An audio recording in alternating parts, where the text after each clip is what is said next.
The next economic crisis 2016 to 2017. I give us until January 2017. The question many of us are asking is this: when is the you-know-what economic event going to finally hit the fan? In my opinion, TSHTF event will occur in, plus or minus a few months, January 2017. Roughly 31 months, 2.5 years, from now. Political junkies will instantly recognize that January 2017 is the month a new US president will be sworn in. January 17 will be 8 years from the month President Obama was sworn in for his first term. Political and economic junkies will also remember that the last economic crisis that hit the US occurred just before Obama was sworn in the final months of the presidency of George W. Bush. My prediction is therefore based in part on historic symmetry and a hunch that history will repeat itself. Not being able to see the future, I don't really know of course, but this is what I'm predicting and expecting. But symmetry or nice, 8-year electoral increments is not the only reason I'm picking August 2017 as the month, plus or minus, where everything changes. I'm picking this month because I've looked out my window at my country and have become convinced that the clock is running right now. Inflation, I believe, is here right now and is happening to such a degree that it can't help but trigger a chain reaction of other unpleasant economic events. As of the end of May 2014, food prices are soaring. I challenge anyone, including financial journalists, to go grocery shopping, check their receipts against those from 6 months ago, and tell me this is not the case. Because of this, every family that needs food, an estimated 100% of families, now has less disposable income than they previously had. Those of us in the middle classes are going to have to buy food before we purchase anything else. Those things we might want to buy, we are going to put off. Thus simple, mundane food inflation will affect demand for everything else. Not just food inflation. But inflation is not just evident in food prices, it's evident in almost all the goods and services consumers must buy. This past week I purchased some carpet for a rental house I own. While at the flooring center, I struck up a conversation with one of the owners of this small family business. I shared with her my theories on inflation. Not only did she agree with me that prices are soaring, she pulled out a recent letter from one of the company's vendors. The letter announced yet another price increase that had been passed on to customers and provided reasons for the price increase. Such letters are becoming common, she told me. Needless to say, her company had to pass this price increase on to me and, needless to say, I will pass this increase on to future tenants in the form of higher rent.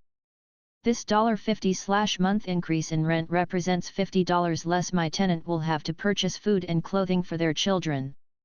As disposable incomes, the money we hope to have at the end of each month after we've paid all of our expenses, are shrinking, the price of things we have to buy are increasing. This is a lethal combination, a microeconomic development in our own lives that cannot be indefinitely masked by bogus macroeconomic data.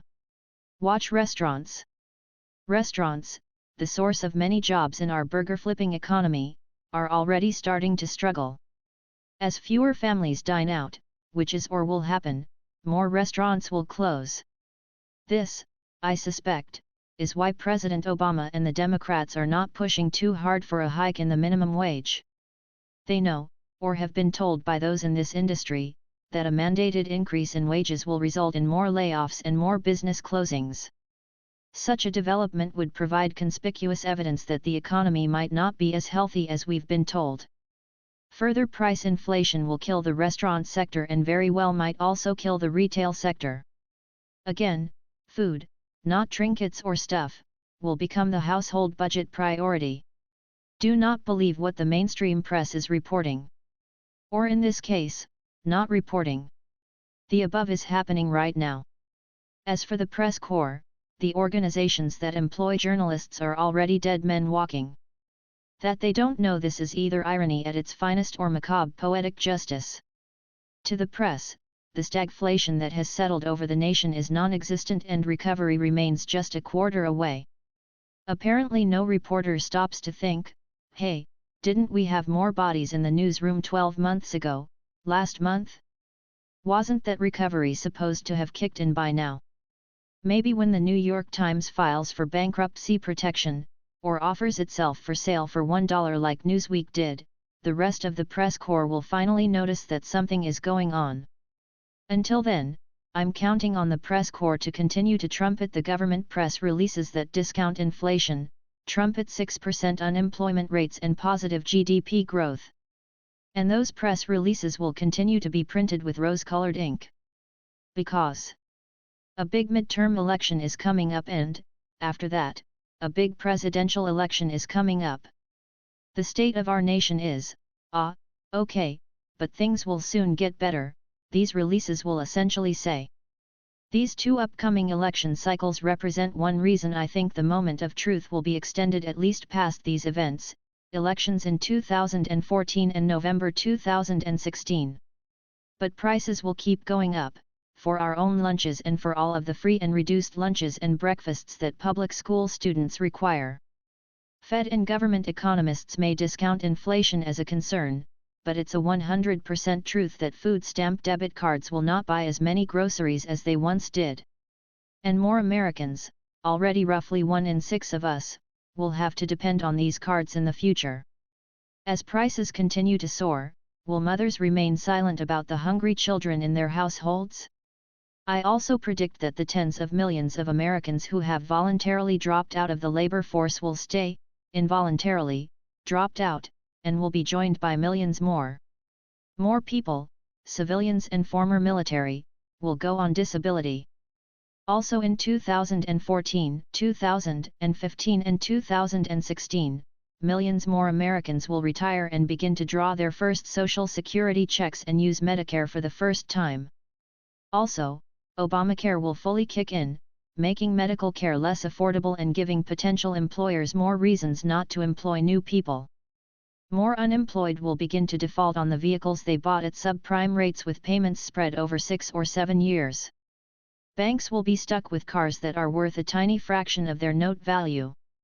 Even more former college students, with fewer burger flipper and retail jobs to provide spending money, will move back in with mom and dad and default on their student loans. Again, all of this is starting to happen right now. The only businesses that are proliferating are temp employment agencies and title loan businesses.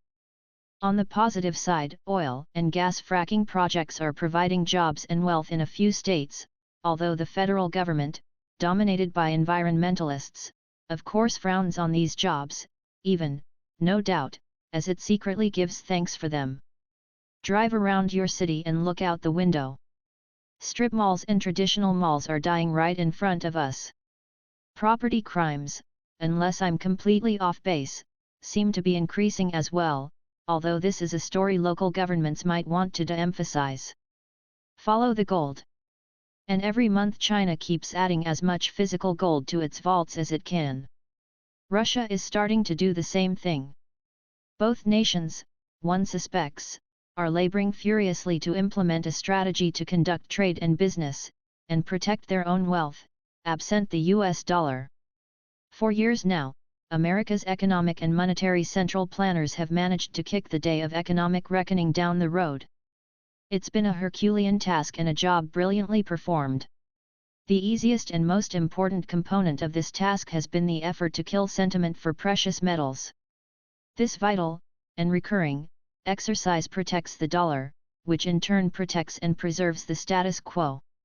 History tells us that investors flee to precious metals when inflation becomes a serious concern.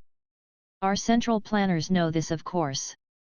If they cannot control inflation, central planners can at least try to control the way it is measured and reported, which they have done. Similarly, when unemployment begins to rise, or at least not fall, the definition of unemployed can be altered. Which has occurred. When it comes to the question of whether an economy is growing or shrinking, the public similarly relies on data the government provides. Maybe this data is accurate, maybe it's not. I say it's not.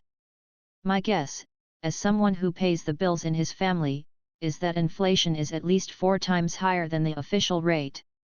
The government also tells me that 94 out of 100 people I see in a given day, people capable of and interested in earning a living for themselves, are indeed employed. That only 6 out of 100 who are not.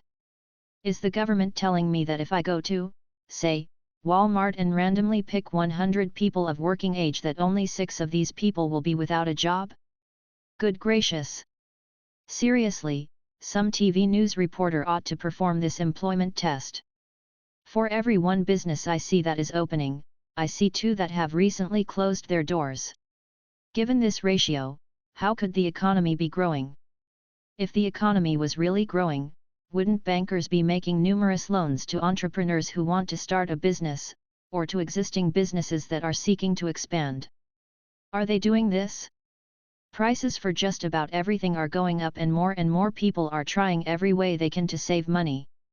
Just because the MSM has not caught on to this does not mean it's not happening. Right now. This will lead to this. Inflation, which will probably get worse, will lead to more layoffs, which will lead to fewer tax receipts. At the same time, more Americans will need to rely on government welfare. All of which will lead to the need to borrow and print more money, which will lead to more inflation and higher interest rates, which will lead to even less economic activity. All of which represents a terrifying economic spiral, aka a SHTF scenario. I recognize some economists and pundits fear deflation, but until I start seeing more money left in my checkbook at the end of each month, inflation is the poison I'm concerned with. What we'll see. And, folks, I don't care what anyone else says, it's here right now. And it will lead to bad event after bad event.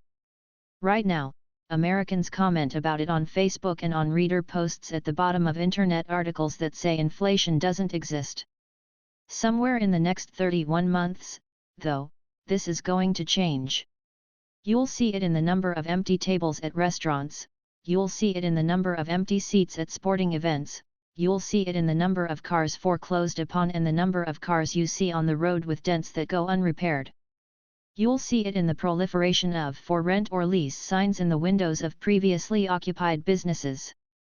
At some point, believe it or not, you'll even read about it in a Time cover story or watch a correspondent on 60 Minutes talk about it. The economy is crashing all around us and people are suffering, the story will conclude. This mass media acknowledgement of the obvious will come out of the blue, just like the last financial crisis seemed to come out nowhere. The journalists might even ask, is it possible the government was lying to us all along? Or, have we inadvertently been reporting untruths all these years? Of course, by this time it will be too late to do anything to reverse course. Indeed, the requisite panic will make things even worse. Those of us who have been acquiring precious metals will be in better shape than others, but all of us will likely suffer major declines in our standard of living and quality of life. It will be a sad day when you know what finally hits the fan. As far as I'm concerned, rapidly increasing inflation and economic data that millions of Americans increasingly view with skepticism are already telling us that the clock is running. The powers that be will use all their skills and powers to manipulate opinion through this upcoming midterm election and then the next big election, Hillary's coronation. And probably succeed in keeping stock markets stable and gold markets depressed for just a little while longer. But Atlas is so very, very tired. The chain reaction of economic events is working on him even as I write. I give him 24 to 31 months before he staggers and then collapses to the ground. Then everything changes and the truth will set each of us free.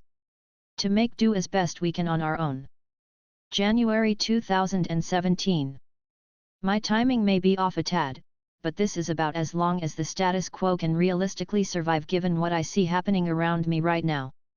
Until then, all I can do, all any of us can do, is prepare for the worst. If I'm wrong, I'll celebrate and breathe a sigh of relief. I'll also be more than happy to write a column laughing about how wrong my May 2014 prediction was. If I'm right, I'll try to be as strong as I can for my family, but I'll probably still privately weep for a country that had so much promise that somehow went so very wrong.